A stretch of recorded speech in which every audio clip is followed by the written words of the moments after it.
some things that I've noticed.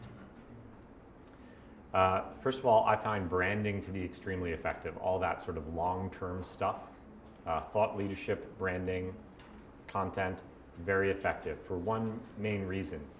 You guys don't have a subway in Estonia. I guess it's too wet here, right? It's probably a bad idea to dig lots of holes in the ground. We don't have enough passengers. Not enough passengers too, okay.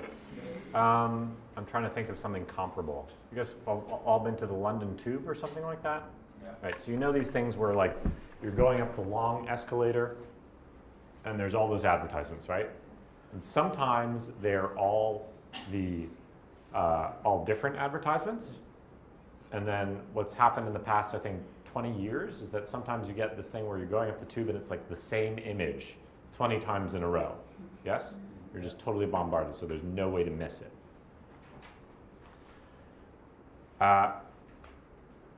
So that's like one type of approach, just like bombard the person, make sure they know that you exist, right? It's kind of like just smothering. The danger with only having like one ad in the subway is that the person misses it. My understanding of what's happening psychologically is that you need to see the brand, you need to see the image a certain number of times before you remember it, before it clicks.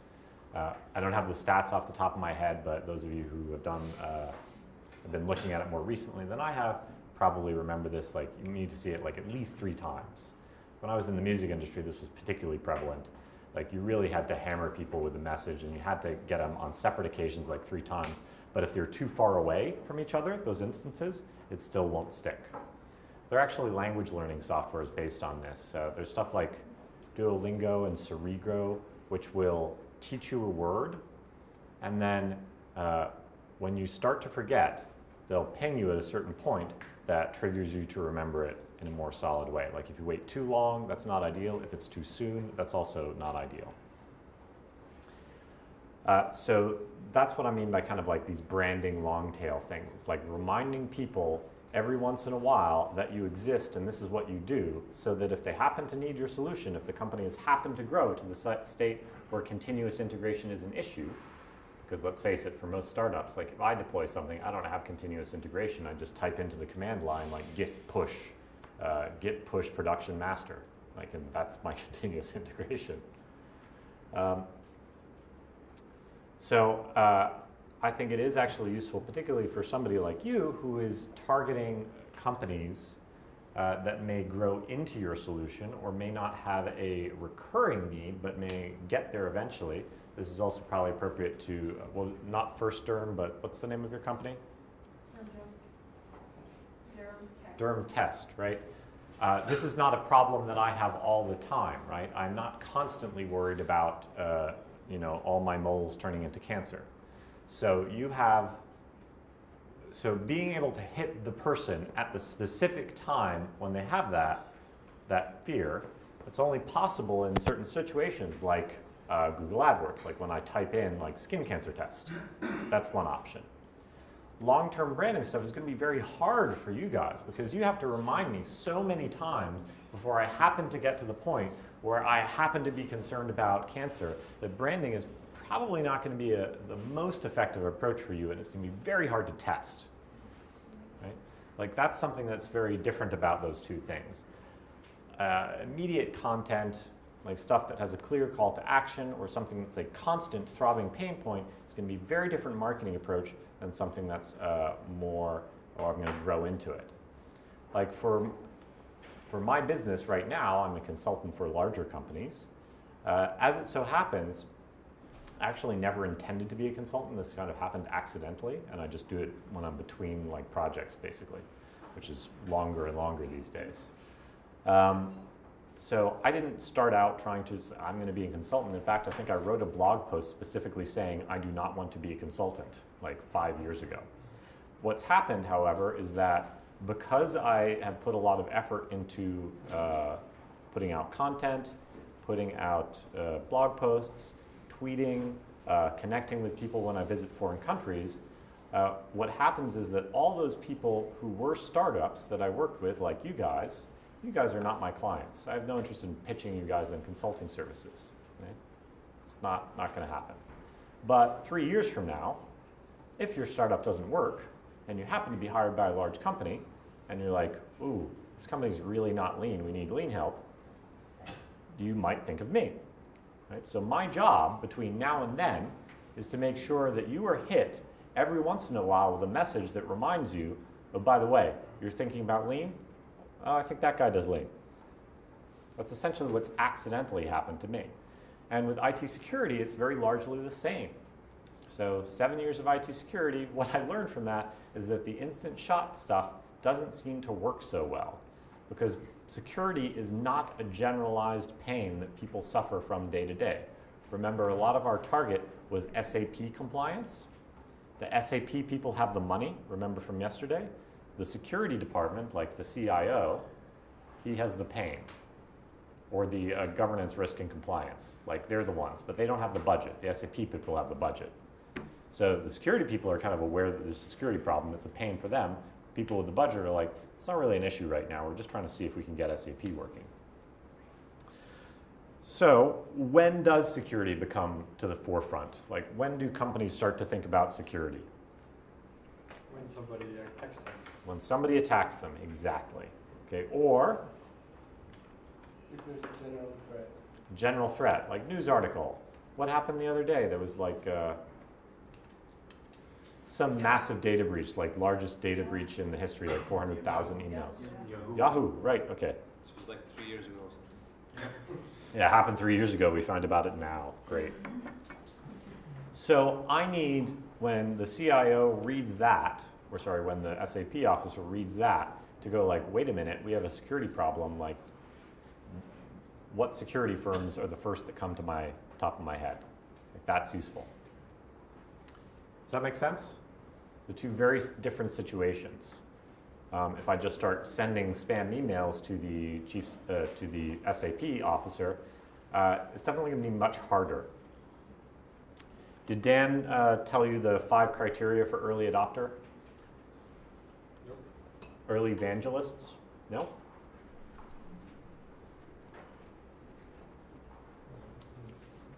Okay. Has a problem? If you're not writing these down and you don't know them, please write them down. Has a problem, knows they have a problem, is actively looking for a solution, has or can get a budget, has a solution that they've hacked together themselves that they're relatively unhappy with. Okay? Now, there are companies that target problems that people don't know they have. It does exist. It is very expensive to target people that don't know they have a problem. Technically, if you want to be philosophical or ontological about it, problems do not exist. If somebody does not know they have a problem, they do not have a problem. Now you might say, no, you have cancer, you have a problem, but a problem is a mental construct. They don't know they have a problem. You have to show them. Okay? It is, if somebody fits all 5 of those criteria, it's very cheap and easy to reach them. In fact, they're looking for you. If they're missing all of those criteria, it starts to get very, very expensive. So those are the criteria for an early adopter. That's who we want to target. So we want them to have a problem, know they have a problem, be looking for a solution, and so on and so forth. So I think the second component of brand that's relevant for content is trust, of course. And we've talked a little bit about that, but establishing thought leadership and being a trusted brand is very critical. Now, what people consider trustworthy is going to be very, very different in different professions. In the medical profession, what do we consider trustworthy? Diploma. I went to see a nutritionist a couple weeks ago, and the guy had 4 diplomas on his wall. Pretty sure I hadn't heard of any of those universities. I don't know what those diplomas are worth in the nutritionist sector, but he had them on his wall. Yeah, it's a certain type of trust, so that's social proof, right? It's expensive to get through the schools. I don't know how expensive it is to get through nutritionist So school. probably, at least something sticks. We hope. Might be a one-day course. Might be. Apparently I need to eat more vegetables, which I guess was not a big surprise. Yeah, so diplomas is one type of social proof. What's other types of social proof that you guys use? Reference. What? Recommendations. References, recommendations, certainly that's true. Trustpilot. Trustpilot, so like used by Etsy. Is that what you mean, sorry? No. Trustpilot is a page where people can leave reviews about your websites and services. Oh, okay. So yeah, I think that again, that falls under testimonials as well. Customers that use your product or that you can use their logo. It's slightly different, but probably falls under the same bucket. The other thing is, of course, thought leadership. Who here? What movies are out now? Snowden. Snowden. Great. Have you seen it? Not yet. Not yet. Anybody seen it? Yeah, you saw it. Okay. Hold on to you for a second. Who here heard anything good about it? You heard something good about it? Okay. Do you think it's a good movie? Haven't seen it yet. Haven't seen it yet. Who'd you hear it was a good movie from? Alex. Alex. Did he see it? Yes. Okay. So that's a direct social proof. What I find to be the case, and this is very interesting, and this seems to be the case in public as well. So I read a review of Snowden and I say, this looks like an interesting movie. Now, you've actually seen it, so you're the actual source of the information. I'm going to say Sander heard it from you. Now, that's one situation. Makes perfect sense. You trust him, I trust you. The trust is transitory. I actually studied trust in college. Here's another weird situation where I read an article about Snowden, okay, and I say, I read this review, it sounded pretty good. I tell you about this review. Now, 2 weeks later, I'm thinking of going to the movies.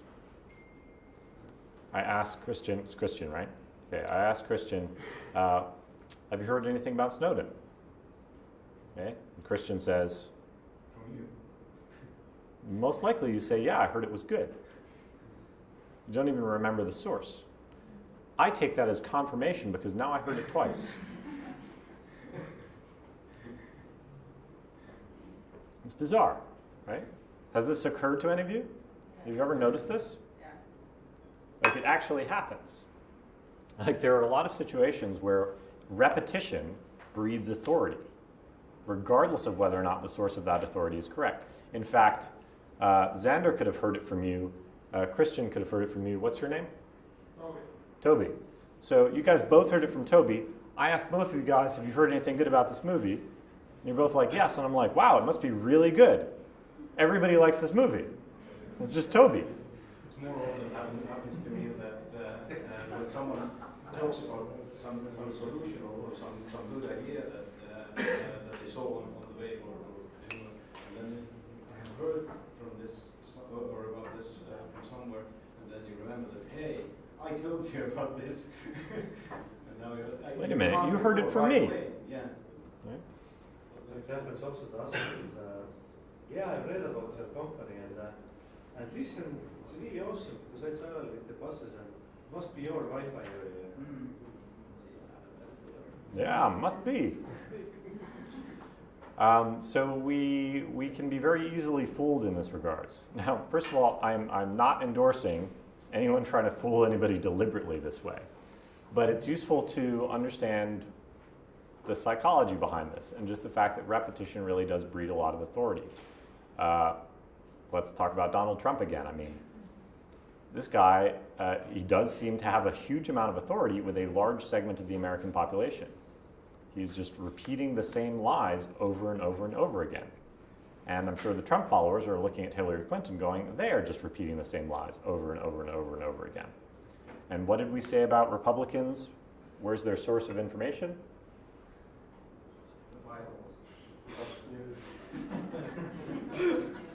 I guess I kind of set myself up for that one. Bible, yeah, Fox News. Okay, so they're actively looking actually for confirmation, right? So I heard that Snowden was a good movie, and now the fact that you tell me that, even though it actually came from me, I'm going to take as confirmation of that. which is absolutely ridiculous, but we're going to fall for it.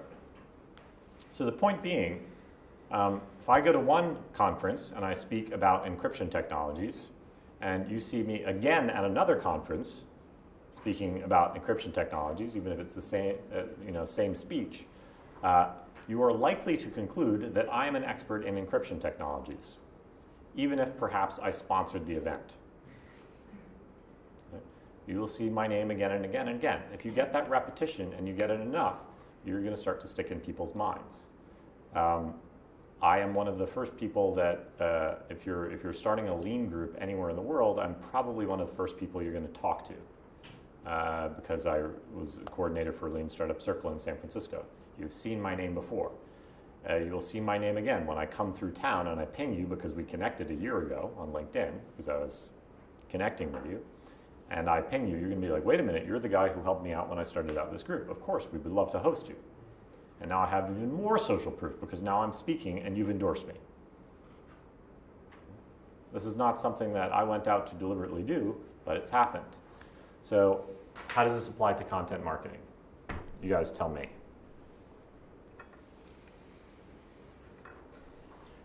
Constantly write about the same things. Content takes time to. Content takes time. To start working. Content takes time to start working, absolutely. Hitting people on a theme is definitely good. I don't think it works very well. So if you want to be known for something, you're doing content marketing in this context to be an expert in your field. Okay, so writing about random things is not helping you, even if they're funny. It is generally not helpful, that I've noticed. If anybody has any counterexamples, I would be more than welcome to hear them. But generally, you better stick to your subject and be very, very good at it. It does take time, and that's probably the thing that I like least about content marketing is it's very hard to measure, okay? The branding part. Okay? That's why I tend to not advise you to go after it, at least initially. Now, most of you are doing some sales already, so it might be time to start thinking about it. But what I would urge you to do is try and link between that long-term branding effect and more short-term branding effects by making sure that you have a CTA which ensures long-term repeated interactions. Let me break that down because that was a very long sentence. Okay. If I work on a blog post that is designed to create my thought leadership, or I give a speech, let's work on a speech. Let's stay away from the blog post for now.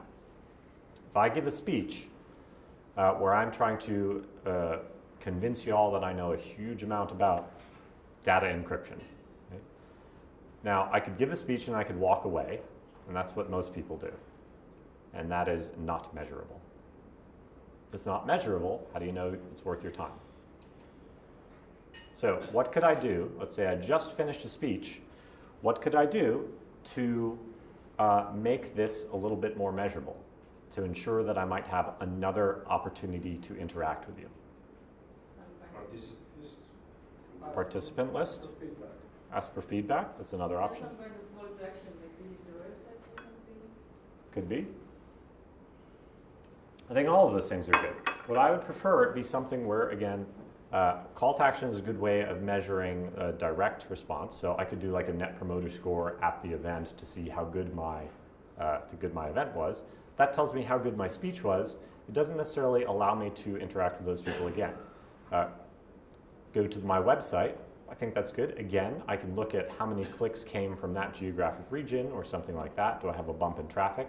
I can see how good my speech was. What was my conversion rate?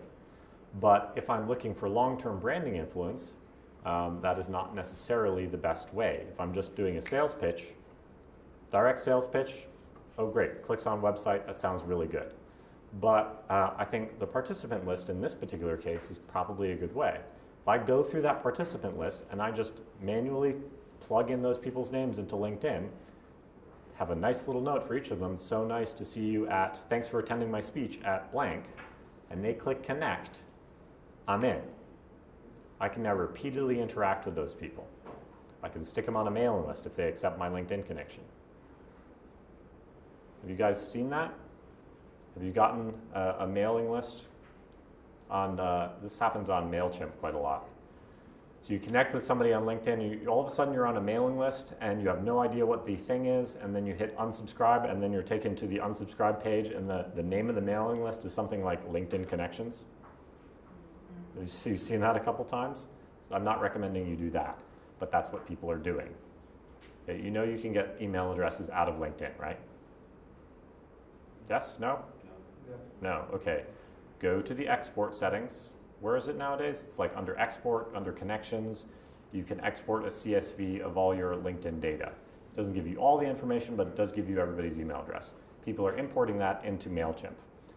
Now, I don't recommend you do that because people will just unsubscribe if it's out of context. But the point is the same. Can I do something that allows me repeated interactions with that person? If they're connected with me on LinkedIn, they're more likely to see my pulse posts. They're more likely to see status updates, anything like that. I could, in fact, just change my profile. I could change the description on one of my job contents, and it'll show up in their newsfeed as a change, even if I've just changed one word. Okay, again, repeated interactions. So what about blog posts? What's the call to action there? Subscribe now, right? It's a pretty good one. What I do prefer is when we're talking about sending emails to people, okay, what works? If I just say like, give me 2 times when I can talk to you, is that going to work? No, what should I do? Tuesday or Wednesday. Yeah, be specific, but specific call to action, but what else?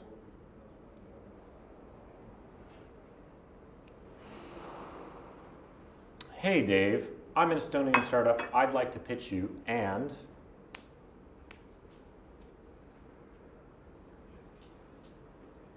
it's like 2 hours ago. And you get this value. And you get this value. Here's a beer. Here's information about Estonia. Here's something. Okay. So, what I prefer to do on blog posts, and this works relatively well for me, and it didn't work so great for us in IT security because we were terrible at it. Is I prefer to have a call to action to download something of value, and then I like to also have a checkbox which allows people to subscribe. Okay, that works pretty well for me. What are you guys doing right now? Who is doing content marketing actively? What are you guys doing? Blogging? Do you have a call to action on each blog post? Not in all blog posts, because we have regular readers.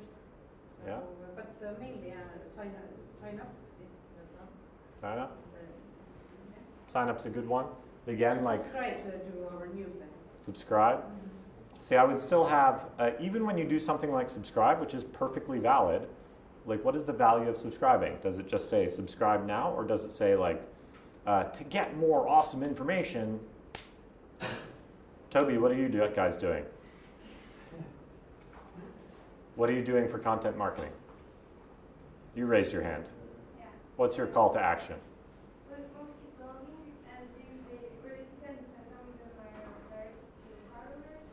So in that case, it would be, for example, we invite them to review their profile, or we give them tips like how to make more money out of their car, and which kind of vendors different vendors look for when they choose a car. And Okay. they say later that, for example, if it's like we should adjust the price, and the call to action is that they don't buy. Okay, so you guys are doing more engagement after people have signed up. Those blogs are more targeted towards your current users. No, this is just an example.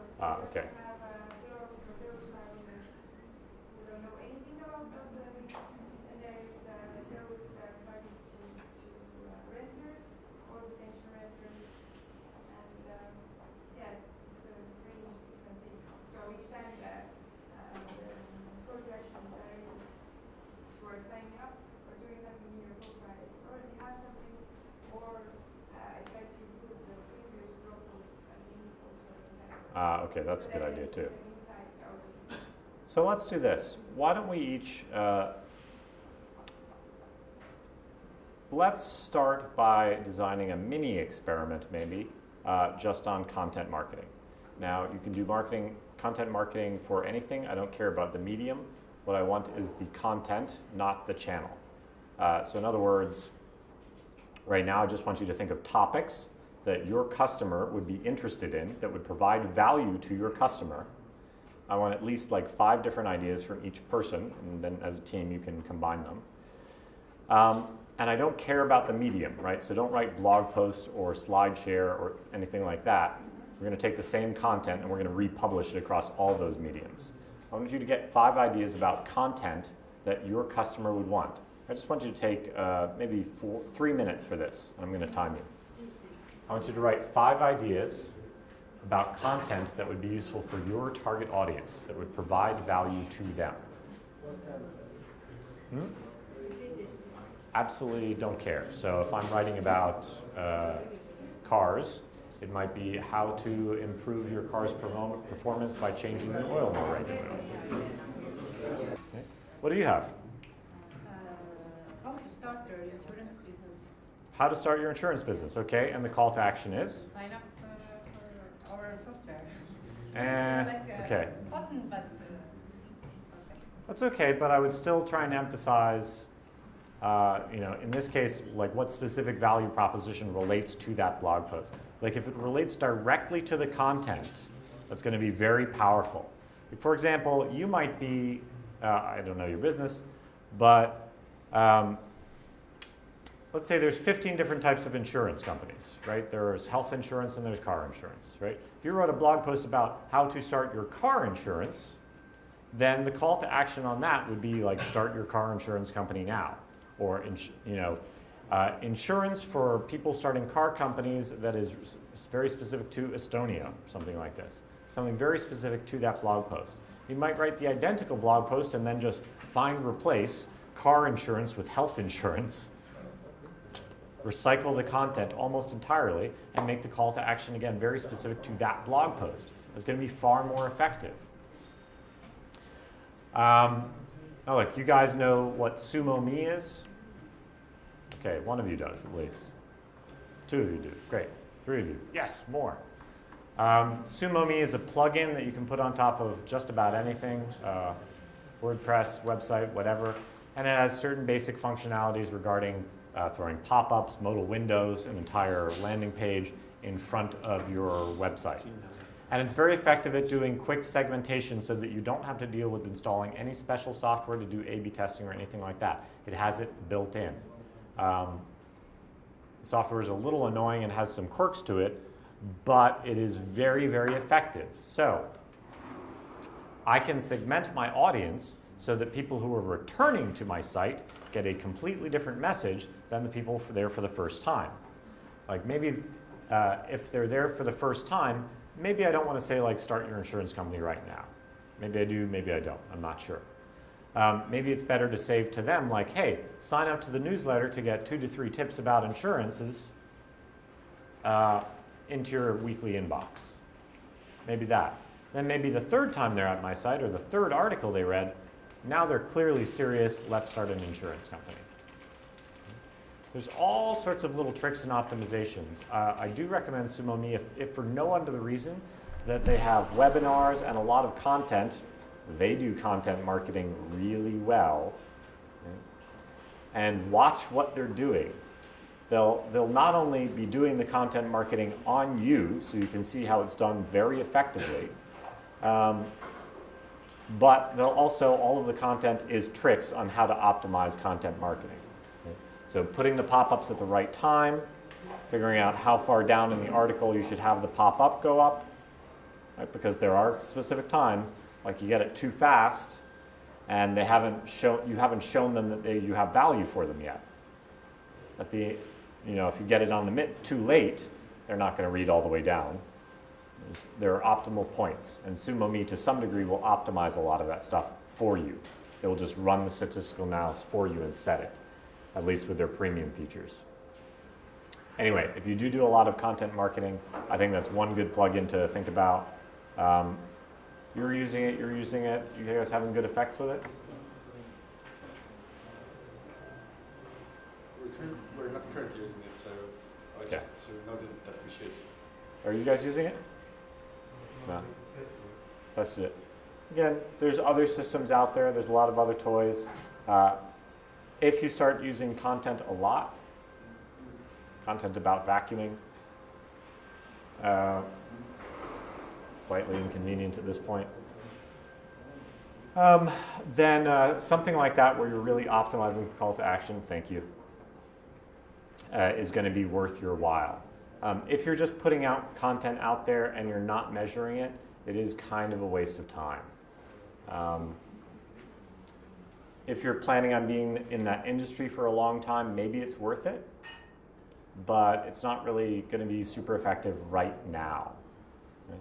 I do think it's a good idea to blog. It is a good idea to produce content, if for no other reason than if you do that for this startup and it doesn't work, well, you've already established some thought leadership with your name and brand that can carry on into your next job or your next startup. That's not a bad idea. Most of the content for my current blog, it didn't start blank, right? It started from my previous startup. I just imported all that content. It all had my name on it. It all had my brand on it. It's a lot of content. I've been doing consulting sort of stuff in lean in corporations on and off, and for accelerators on and off for about 7 years. I never had a website until a year ago, about a year and a half ago. Had no website. So when I talk about content and all this stuff, it really just goes back to all that. Honestly, it just goes back to personas, understanding them, and understanding how do we earn trust in a new market. For startup stuff, I don't need to look like a professional corporate consultant. I don't need to. In fact, sometimes it does hurt. Sometimes I deliberately wear this hoodie, right? With a nice shirt underneath, of course. You all right? Broke a glass? Okay. But if I put this hoodie on top of my suit pants and shirt, it actually gives me a certain amount of credibility. This hoodie basically screams Silicon Valley. It's stupid, but it does. So I know my customer fairly well, and I know that they don't want a corporate suit and tie to come in and tell them, like, this is how I believe startups work. Like, no, I've been in a startup. I know what it is. I'm not going to come with a super polished look. That's going to be counter to my best interests. So in fact, I have not needed a really polished website until relatively recently. Okay? And I only need that now because I'm dealing with much larger corporations. So you really have to understand the buyer journey and understand what they are going to take as proof. Now in my sales, okay, the first contact is usually via evangelist. The evangelist is reading my personal blog. Then they go talk to their VP of innovation or blah, blah, blah, blah, blah. And then they're looking to say, like, well, let me just check this guy out and see if he's a real company. Now I'm going to go to the corporate blog. They never come through the corporate blog, the corporate website, sorry, not blog. They come first to me, and then they check the corporate website to make sure that I'm serious and that I look serious. Okay, that's the chain. That's the chain. You guys might have a different chain. So, basically you're saying there is no such thing as business to business. It's always person to person. I would tend to agree with that statement, yes. I mean, companies don't buy things, people inside companies buy things. That's certainly the way it is. You have to understand the people and understand what they take for proof, they take for trust, because it's going to be very different.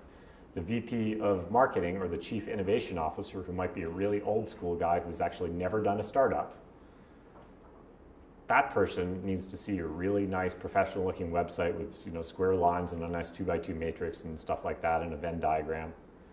However, the cool scrappy accelerator manager who works for a corporate accelerator, that person wants to see startup credibility. They do not go through the corporate website. That is irrelevant to them. I was actually hired by a very large corporation off of somebody's credit card because they just expensed me because they really just wanted to work. That person found me on LinkedIn. Right? I don't think he saw my corporate website at all. So you got to know who you're talking to. What's the first point of entry? What's the second point of entry? What does this person count as proof? Is it going to be thought leadership at conferences? You might have to speak at some developer conferences talking about continuous integration. That might be a really good platform for you. Coming up. Coming up, right? With Microsoft. Coming up with Microsoft. You might need to speak at doctors' conferences, During that as well, in 2 weeks. right? 2 weeks. These guys have it going on. Other people, that's not going to work for you guys so well. You have to understand the channels, and it all comes back to that persona. How can we earn trust in this market? Go talk to the people. Figure out what you think they like. Go back to that. Always go back to that. What do the people like? If you map out that journey, and that's really what storyboarding is for, that's what you'll find. Okay, kind of really rambled on about that one. Can we leave content marketing there? But you didn't mention Google search results, because we are doing content marketing because of the Google mainly. Sure. But in that case, you had to start maybe with keyword planner and then. So you mean search engine marketing or SEO? SEM or SEO? Yeah. SEO, It's okay. important for startups. So I don't know as much about that topic. It's been changing very fast, so I've found it a little bit hard to keep up to date. Whoops, sorry. So I used to not recommend that people do, I used to very much not recommend that people do SEO, especially as a startup, because it tends to take a long time to have any effect. You can measure it, but the experiment time is very long. And if I recall correctly, most of you have runways of 3 to 6 months. So It's not so long. now I think it's getting faster. Yeah, it is. So yes, I think you can do it if you have the expertise. And you can measure it. You have Yes, you can tools measure that it. measure the position there. And, You can measure the position again, but it's like typically like if you're doing lots of long tail stuff with small sample sizes, the margin of error is a little bit high for my comfort level. So it's usually not my first go-to, but I think it is valid. So it depends. Again, I would ask yourself before you say SEO or SEM, think about what does the customer need to see first? What is their journey? If they're searching first for articles, and articles is your first point of contact, then SEO, SEM might be a really good place to go. If it's much more of a personal relationship and they need to know that you're a thought leader, I'm not sure SEO would be my first choice. It might be going to conferences or doing LinkedIn outreach. I would always try and test with the fastest thing first and then go on to the stuff that takes longer. but if you start today, you are there quite soon. It's possible. It just depends on your capabilities. You know, you have a dedicated person, you in your company, who is just doing that. Okay, so for you can write an article once a week, right? Okay. I have not written an article since December because I have way too much to do. So it's actually just hard for me to do publishing. So who here is actively doing content marketing? Okay, how many, all of you who just raised your hand, do you write one article per week? No. You do? No? Yes? Yes, okay. I think once per week, again, the repetition, making sure they're getting something every week, getting value, don't forget you, that's very important. If you can't keep it up at a reasonable pace, even like once every 2 weeks or at least once a month, then it's probably not worth investing your time in right now. There are probably better channels. So yes, I agree with what you said, but look at your priorities, look at your people power, and see what you can actively accomplish. Okay, I think we're in the home stretch. Any other questions, content marketing wise? Okay. What I would like to do now is I would like to design a practical experiment. I would like to give you guys a break, but what I'm going to do is I'm going to explain what we'd like to do for the next kind of 2 weeks. And then I'll let you take a break and work on your experiment, and I'll do it a little bit free form. So we have 2 weeks together.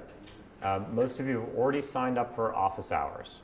Now I'm in Riga until Wednesday evening, and then starting Thursday, there's like office hour slots every single day, including the weekend, where I'm meeting with you guys from like 9 o'clock in the morning to 8 o'clock in the evening. which is a lot of hours for me. So first of all, if you don't sign up, I am not offended in the slightest bit, but those are the only hours that are available while I'm here. If you want to meet while I'm here, and the only slot available is currently on Saturday, tough luck. Now, at least one person said that they were going to Skype in to office hours. Who was that? If you'd like, we can always Skype in later if you want to move that back. That was for the second meeting.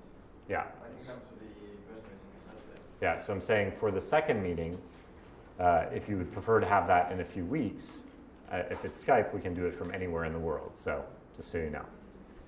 So if there isn't a slot available for you guys, you know, we can always try and schedule something later, but this is the time that I have when I'm in Estonia, and I am going to be working Saturdays and Sundays with you guys, so sorry, but that's the time we have. In those meetings, my general process when working with startups is that your requirement to make progress in a startup is you should be running at least one experiment per week, if not more. Okay, if not more. In those coaching sessions, I am not going to tell you what to do. Okay? I want you to bring a problem, bring a question that you need answers to. Preferably not one that's super obvious that you already know how to answer. Right? Don't bring like, hey, what's the legal challenges in Germany? Google that, ask a lawyer. Don't come to me with that, I'm just going to tell you to Google it. But I want you to be coming with those, like that 2x2 of questions, such as, how do I optimize my blog for marketing? Like this content could be, you could have a question in regards to that. It could be, how am I going to find my customers? How do I best contact them on LinkedIn? Anything like that. And what we're going to do is we're going to design an experiment to answer that question. And then I expect you to run that experiment. So I'm going to help you devise ways to get your own answers to those questions. So in order to do that, we design an experiment just like what we'll do now. I do not promise this for today, but I would like to walk through the process of designing a quick experiment. This may not be the perfect experiment. You don't have all your team members here, so you might not be agreed on it, but we're going to try and get one done that you can execute by the next time we meet. Nice, small, short. And then when we meet, hopefully we'll go over the results to that experiment. Make sense? Okay. So when you come to that meeting, what I expect you to come in with is a list of questions. Okay? Not just questions like, how do I enter the market, something super vague, but we have a question about our business model and we want your help to get an answer to this, to design an experiment or research to answer this question. That's what I expect you to come in with. If you don't come in with that, I'll hang out with you for 2 hours, but I cannot promise to help you if you don't know what you need help with. Okay? Sounds reasonable? Yes. Okay. So, why don't you take, while you're taking a break, we're just going to take a 10-minute break now.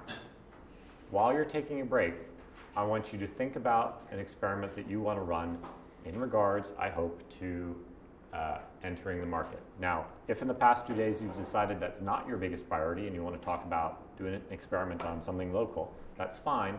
But I'd suggest, just for the sake of convenience today, I'd suggest you pick something like, who is my customer? How much will they pay? How do I optimize our content marketing? Stuff like that. Okay? Something that we can design a quick experiment that we can do in 1 week to answer that question. So all I want you to do is sometime in the next 10 minutes, please try and pick something. It could be something about the blog post you just wrote, and we'll design the experiment to test that. It could be about email outreach via LinkedIn. It could be about cold emailing investors. It can be anything like that. Okay? It can be testing out market information in a foreign market. Absolutely anything like that. Got it? Okay, so last step, I'm going to leave this relatively open-ended because it is getting late. It's Sunday. I know you guys are tired. I'm certainly tired. I got to go to the airport after this, so if anybody wants to give me a ride, I know it's like 5 minutes that way. Can I walk there? Yeah. Okay, I'll just walk there. So experiments. This is actually an extremely complex topic, So I want to state up front that I do not expect you to absorb this right now. I do not. I'm going to talk through a bunch of it. I'm going to suggest that you work on your experiment today. I will stay for a while for whoever long wants to talk. I think my flight is at 7, so I should probably, wander out of here at like 5:30, something like that. I'm just going to Riga, so no big deal. So I'll stay a little bit late. But you guys, as soon as you're like, we got it, we have an experiment and we think we can run it in the next week, awesome, go to town. Go away. Have a nice weekend. The next 6 hours. So the goal is every week, at least once per week, okay, you should be running some sort of experiment to answer a critical question about your business. You may not get the answer, but you want to be making small steps towards that. Okay? You may not get the answer, but you want to be at least trying. You may have to run several experiments. If you do some sort of landing page optimization tests, it's quite common to see 7, 8 experiments fail before you get one that actually bumps your conversion rate. Okay, so you have to try this very frequently. To try it very often, and the faster you go, the better. Now, what I mean by experiments is I'm using the word very loosely. I do mean experiment or research. Remember, we talked about generative research versus an evaluative experiment. An evaluative experiment is something like a landing page test or content marketing. A generative research is could be qualitative research, could be data mining, anything like that, something to generate ideas. So what you want to do ideally is to have an experiment or research that you're going to run this week, and then you are going to come and meet with me, and you're going to say, hey, this is what we're trying to learn. We've written out the experiment in some format, could be mine, could be somebody else's, I don't care. And you are going to come and say, we tried to run this experiment, here's the results, or maybe we didn't get any results, here are the problems we encountered when trying to run this experiment.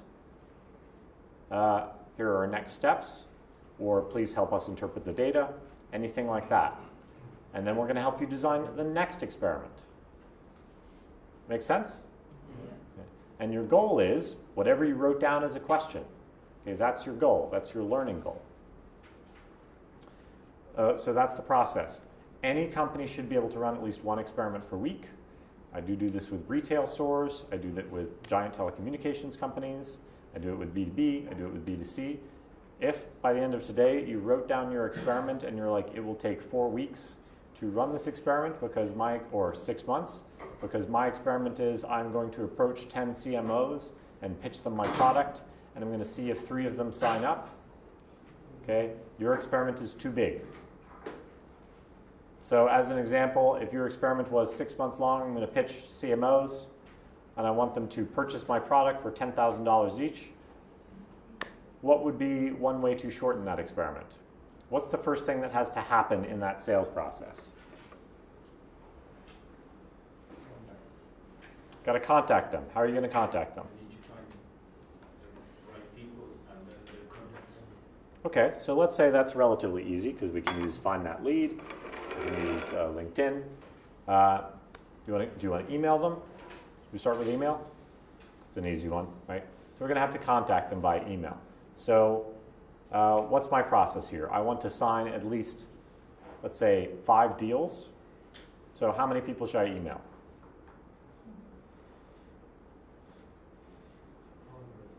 100, okay. And what is the first thing that I can look at to see if this experiment is going to succeed? What's the very first thing that happens? I send them an email and open rate. That would be a very early one, right? That wouldn't be a very good conversion rate for this experiment. Okay. I might want to look at something slightly after that, but that would certainly be the first thing I should look at. So in this case, I might look at conversion rate to maybe a click-through or maybe a response to my email. Like, hey, I would like to meet you at these 2 times. Do either of them work? What percentage of people respond to that? It's basically the process that we're going to go through. If it's very long, just try and shrink it. It should be possible within 1 week. Certainly within 1 day, we can look at the open rate. Within 2 days, we can look at response rate, because if you haven't received a response in the first 1 to 3 days, you're probably done. So here's how I define experiments. You remember what the asterisk means? pay attention. Yes, I guess also. For the red asterisks on my slides usually means don't do this. In this particular instance, I'm saying please use your own template. It's okay if you use mine, but please do it thoughtfully. Right? This is my template. It is designed because I know my cognitive biases, and I know that I forget things like to write the results and next steps down. Sometimes like I'll look at the results and then not write them down, and then I'll move on, and then 4 weeks later I'm like, what were the results of that experiment? Okay, see you later. What are the results of that experiment? I don't know, I forgot to write them down. So I'm going to go through how I define the experiments. You can use any method, but at the end of the day, I want to know what question are you trying to answer, how are you trying to answer that, how do you know if you're right or wrong? Those are the main things. I'll go through these a chunk at a time. Number one is your learning goal. Your learning goal is the question that you were asking. So, what's your learning goal? I guess it is our value proposition well defined? Okay. Is our value proposition well defined? Let's maybe change that to, is it well understood by our customer? What about you guys? To learn about the possible markets. I want to learn about the possible markets, like which market is bigger. Okay. What about you?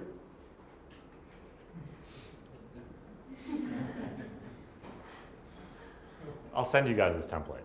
Yeah. What's your learning goal?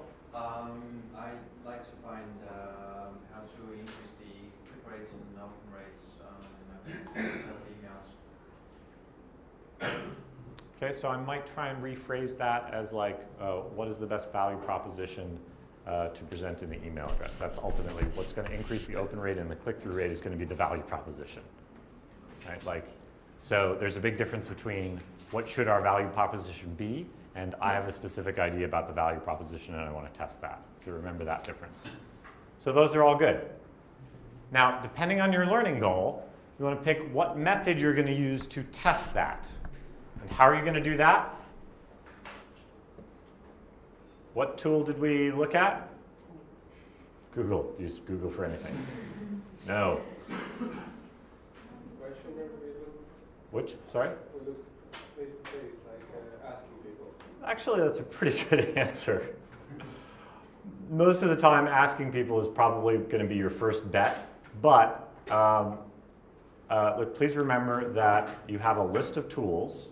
Again, I will email it to Column again, but just go to trycrow.com/real and you can download the real book. Again, it's not only my thing, I'm the editor.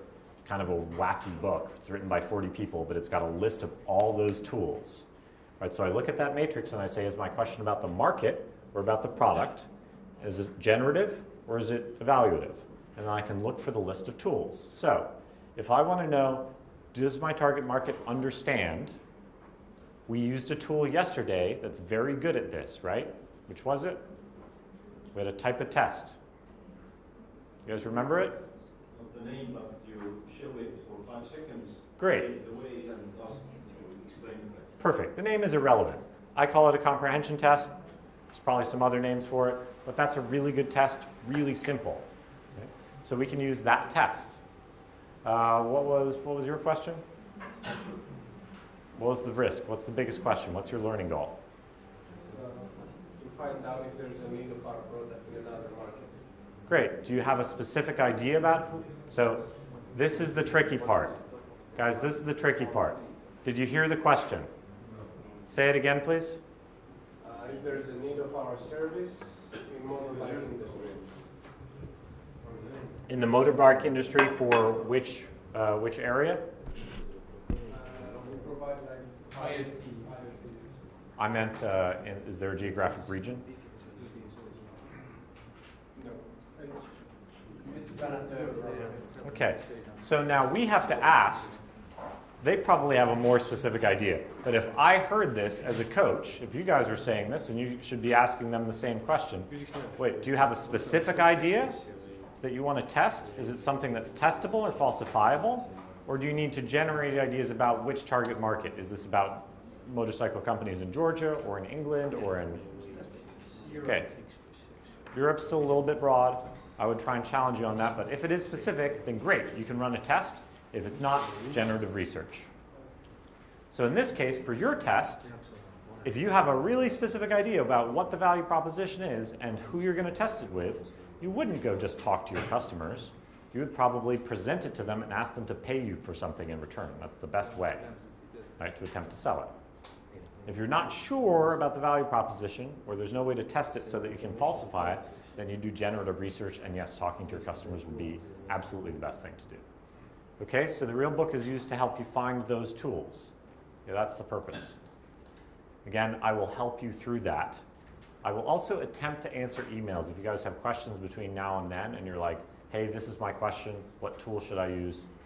Just ask me over email, and I'll send it to you. I'll give you some options. So, learning goal, method.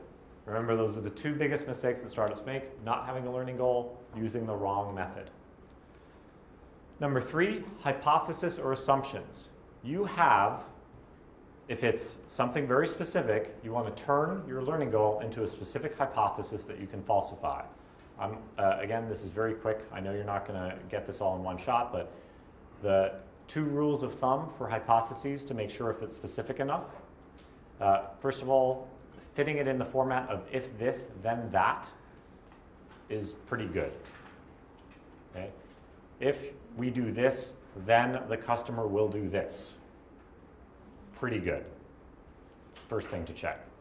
The second thing you can check is a little bit later, there should be a metric attached to that hypothesis. Like, what are you going to measure that tells you if the hypothesis is true or false? If I put this value proposition on my website, I expect the conversion rate to be at least 15%. That's the metric. What you're measuring is the conversion rate on the website, the percentage of people who click through.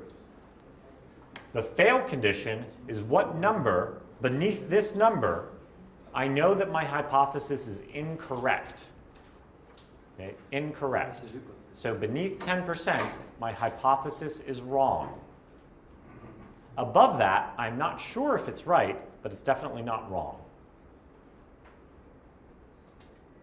Remember, I can falsify hypotheses, but I can never prove them 100%. I can just eliminate some level of doubt. Okay, so if it's above 10%, I know that it's not absolutely terrible, but it still might be enough for my business. Okay? It's poorly phrased, but we're going to roll with that. Now, if what you're doing, if the method you're doing is an experiment, you need a hypothesis, you need a metric, you need a fail condition. If what you're doing is generative research, you have assumptions. You do not have a hypothesis. So if you're asking the question of who is my customer or what are their pain points, that is very general. It's not falsifiable. You're trying to generate ideas. You're going to go talk to your customers. There's no fail condition. There's no way to fail generative research. The only way you fail is if you actually fail to go out and talk to your customers. You fail to generate any ideas. So you only have assumptions. So your assumptions might be your customer persona. Does that make sense? Yes? It's So clear? an experiment can have assumptions instead of hypothesis, meaning that Research has, so this is semantic, but research to me has assumptions. An experiment must have a very clear falsifiable hypothesis. Okay. So Everything can't has assumptions, We but- can't have a research, but we have to have an experiment. Did I understand this correctly? No, you can have either one. I don't care. If you want to do research this week, that's awesome. I want you to do the thing that's best for your business. All right. If you're asking the question, who is my customer, you should be doing research, not an experiment. Yep. So we can ask about our hypothesis. Later. I want to go through this part, and then I'll come right over. So your assumptions, you just want to write down any basic assumptions. If you're doing something like generative research, your assumptions are probably contained in your customer persona. Your metric, in this case, is just going to be like qualitative. Just write down qualitative. Fail condition, there's no fail condition for generative research. All right, you know what? I'm going to go through the rest of the stuff quickly so that I can just go talk to you guys all individually. Plan, what are you going to do? How are you going to get the data? If you're doing generative research, I want to go talk to 10 people. I'm going to reach out to 20 people on LinkedIn. I'm going to make appointments. I'm going to have customer discovery interviews. That's that. If it's an experiment, I'm going to update my web page with this value proposition. Here's the wireframe, et cetera, et cetera. That's your plan. Very simple. Time box, when are you going to do it? There are 3 numbers that should generally be in the time box. Right now, I only care about 2. When are you starting? When are you finishing? If you want to add the 3rd, that's when are you going to do your debrief session with your team. Don't worry about that. Early stop condition. Early stop condition is something slightly nuanced. Early stop condition is what is the first thing that will happen in this experiment that might indicate to me that the experiment itself is fundamentally flawed. Okay, something is wrong. I'm not going to get the right data. In startup terminology, this is sometimes called the WTFS. You can leave it up to you to figure out what that means. It's Kenny's terminology there. So if I'm doing customer research, and my intention, my plan is to go talk to 10 of my customers via Skype, 10 of my customers in Germany via Skype this week, and my plan is I'm going to email 20 of them and set up an appointments this week. What is the first thing that will happen within the first 24 hours that will tell me if my experiment will actually get the data I want? What's the first thing that will happen? Something that will happen within 24 hours. Nobody opens the email, right? Perfect. If I'm going to run a landing page test and I want to drive 1,000 people to the website within 1 week, and it's just a landing page conversion rate test, what's the first thing that will happen within 24 hours? What is something that might indicate to me that something is broken? 0 visits. 0 visits. That would be a strong one. Right? Or 0% conversion rate in the first day. Or 25 visits in the first day. Wait a minute, 7 days, 25 visits per day, I'm never going to get 1,000 people. More money to marketing. More money to marketing. More money to marketing, right? So this just means when this condition is triggered, or multiple conditions are triggered, that means please stop your experiment, get your team together, and figure out what's wrong. There's no point in you running the experiment. Out of pure curiosity, does anybody know the most likely reason why you have a 0% conversion rate in the first 24 hours of a landing page test? Tracking and setup. Tracking has not been set up. That is absolutely correct. That is the #1 reason. Always. Even very smart engineers always forget. Okay? So results, next step, do not fill those out beforehand. There's always one person in the room who insists on filling those out beforehand. You fill those out when you have the data. Don't fill those out now. Okay, makes sense? Okay, so what I'll do now is I'm again just going to emphasize one point and wrap up, and that will be our official end. And then if you want to run away screaming, you can do that. I will stay here, and you guys are welcome to stay here as long as you want to see if we can get your experiment at least close enough. It doesn't need to be perfect. Okay, I don't care if it's a perfect experiment. What I want is something you can run in the next week. Make sense? Okay, so last notes. Thank you, first of all. Thank you for attending and putting in the effort. I do know it's the weekend. I was kind of baffled why we were doing a workshop on the weekend, but I went for it. And you guys were totally gung-ho, so that's cool. That keeps me awake, because this is difficult for me. And it keeps me energized when you guys engage, so I appreciate the fact that you guys are putting in some effort here. Secondly, I'd also just like to emphasize that, see you later, that I know that you have been doing this for a while. I know you've been in other accelerator programs. I know you find some of this stuff to be repetitive and or tedious. I know I heard from you guys that you did the business model canvas and you were like, oh God, again. And oh God, we have to do personas again. I know this stuff is tedious sometimes.